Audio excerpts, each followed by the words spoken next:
Boa noite a todos. Quanto tempo que a gente não se vê por aqui, não é verdade? Mas eu tenho feito o possível para me manter presente. Claro, dentro das minhas condições, porque quem me acompanha lá no Instagram sabe que minha vida é uma loucura. Mas sempre que eu posso eu tô aqui com vocês. E hoje, especialmente, eu tinha prometido numa postagem que eu fiz lá, comentar num vídeo aqui no YouTube sobre uma pergunta que uma pessoa querida que acompanha a gente lá fez. Então eu espero que vocês fiquem até o final e que vocês interajam com a gente nos comentários. Vocês podem falar da situação de vocês, contar como era antes da doença e como é agora. E para quem não me conhece ainda, meu nome é Rebeca, eu sou filha e cuidadora principal da minha mãe, Paula Guimarães. Minha mãe tem 85 anos, vai completar 86 dia 1º de março. E ela tem Alzheimer em tratamento com cannabis medicinal desde 2019. E de lá para cá, a gente vem compartilhando com vocês um pouquinho da nossa rotina. Foram chegando relatos ao longo dessa caminhada, relatos de pessoas que, assim como nós, precisam de ajuda. E aí a gente se tornou uma grande rede de apoio, onde uns ajudam os outros com essa troca de experiências, com essa troca de vivências, e os relatos têm ajudado muito, porque o relato de uma pessoa, muitas outras pessoas acabam ouvindo e se identificando, ou então estão prestes a passar por aquilo e quando começam a viver a situação, lembram do que foi compartilhado lá atrás, e isso já ajuda bastante. Eu espero que vocês gostem, eu espero que vocês fiquem com a gente, que vocês curtam esse conteúdo para que o YouTube, para que o YouTube entenda que esse conteúdo é relevante e possa entregar a mais pessoas que assim como vocês chegaram aqui. E vamos à pergunta dela. Ela diz assim: a sua mãe tinha um gênio bom antes da doença? Não. Já vou logo respondendo, não. Se sim, você acha que isso contribuiu para hoje ela ser uma paciente um pouco mais tranquila, sem agressividade? Ou atribui o sucesso apenas à medicação? No caso, ela está falando aqui do óleo de cannabis. Não sei se estou falando besteira, mas pelos vídeos ela parece tranquila. Me corrija se estiver errada. Gosto muitíssimo do seu canal, parabéns. Um beijo bem grande para ela. Eu tinha prometido comentar sobre essa pergunta aqui e estava devendo já umas 2 semanas. Isso acaba também gerando um pouquinho de ansiedade em mim, que é algo que eu venho trabalhando, porque não é fácil conciliar. Mas vamos lá. A minha mãe, antes da doença, era uma pessoa com um gênio muito difícil. E ela era explosiva. Ela não tinha autocontrole. Então, numa situação de conflito, ela sempre estourava. E falava coisas das quais eu acredito que ela se arrependia depois, mas ela nunca pediu desculpa, porque também era muito orgulhosa. E acabava sendo difícil para todo mundo a convivência, porque ela se indispunha com a família, se indispunha com os vizinhos, se indispunha com os filhos. E eu demorei muito para entender que aquilo ali na realidade era um grito de socorro. E também repetição de algo que ela viveu a vida inteira e estava ali apenas repetindo e achando que aquilo era natural. Eu já ouvi muitas pessoas dizerem assim: eu sou assim mesmo, eu sou estourada, eu falo mesmo. E depois dessa história de liguei o botão do, né? Todo mundo acha que pode falar tudo. E não é bem assim. A gente precisa ter autocontrole.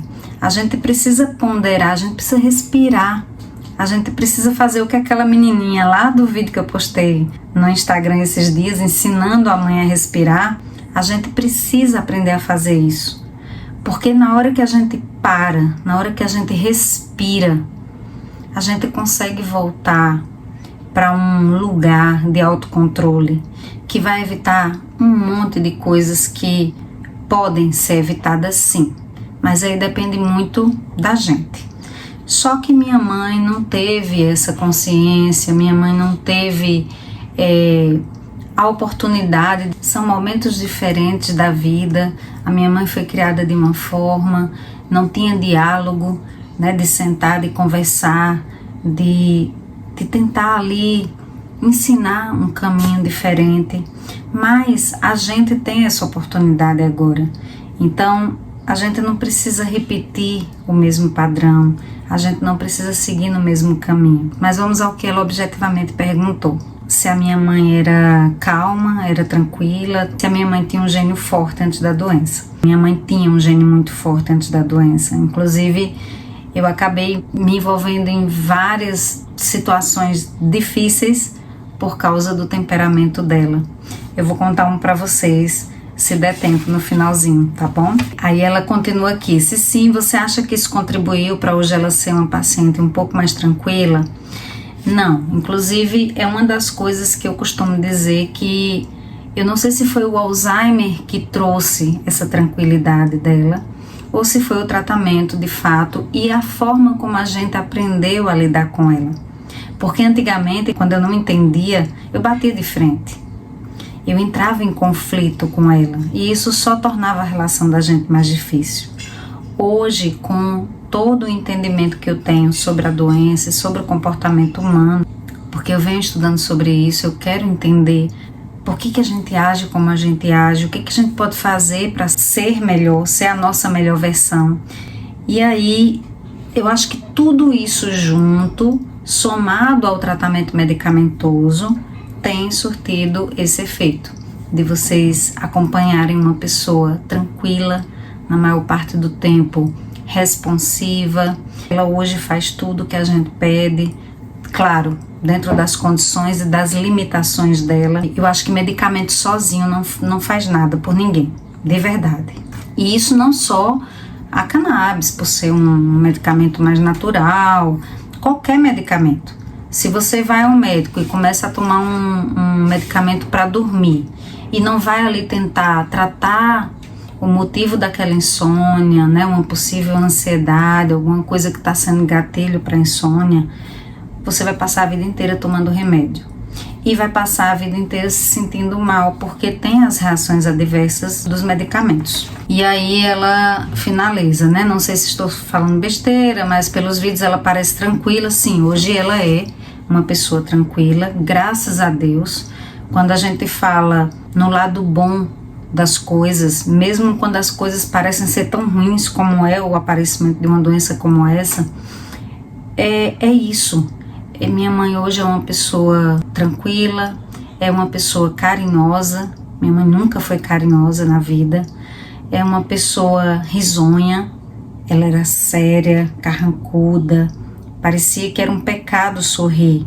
Mas eu acho que é tudo responsabilidade ali de uma geração que achava que a mulher tinha que ser séria, porque se a mulher sorrisse muito... Tem até um vídeo do professor Karnal que ele fala isso, né, da mãe dele, que ela era uma mulher séria, era uma mulher decente, porque as mulheres risonhas, as mulheres muito comunicativas não eram consideradas mulheres direitas. Então por aí vocês tiram a geração dos pais da gente. A gente precisa dar um desconto e a gente não pode justificar o nosso comportamento por causa desse comportamento que eles tiveram com a gente a vida inteira. E o caos que eu queria contar para vocês aconteceu de verdade. Eu tive a minha carteira de identidade retida porque a minha mãe, eu trabalhava. Nessa época eu trabalhava durante o dia e fazia faculdade à noite. E minha mãe foi buscar a minha carteira de identidade para mim. Era uma segunda via que eu estava tirando. E aí quando ela chegou lá no local... As servidoras estavam conversando, deviam estar ali no horáriozinho do café delas, conversando, tomando café, fumando, e não deram a mínima atenção para ela. Ela ficou lá um tempo, esperando, e ninguém veio atendê-la. Ela simplesmente esculhambou as servidoras, algo que a gente não pode fazer em hipótese alguma, e aí o diretor reteve a minha carteira, e disse que só entregava quando eu fosse lá. E quando eu fui, ele sentou comigo, contou o ocorrido, eu pedi desculpas, era o máximo que eu podia fazer, e ele acabou me entregando a carteira.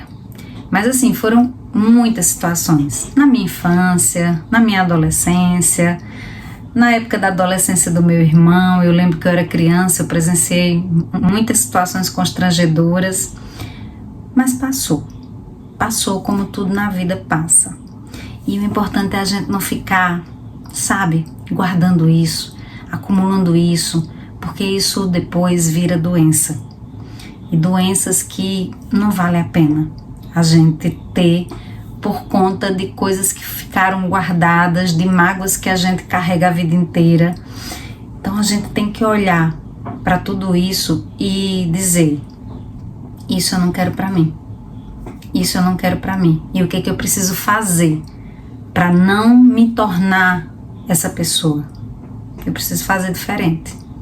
E aí entra a questão do autocontrole, entra a necessidade talvez de uma terapia para ajudar, mas lembrem-se sempre, medicamento nenhum vai fazer efeito sozinho. A gente precisa ter toda uma mudança de vida, uma mudança no nosso estilo de vida, nossa forma de ver e sentir o mundo, tá bom? Então eu convido todos vocês a acompanharem a gente nas redes sociais. Se gostaram, curtam, compartilhem e comentem aqui embaixo. Tchau!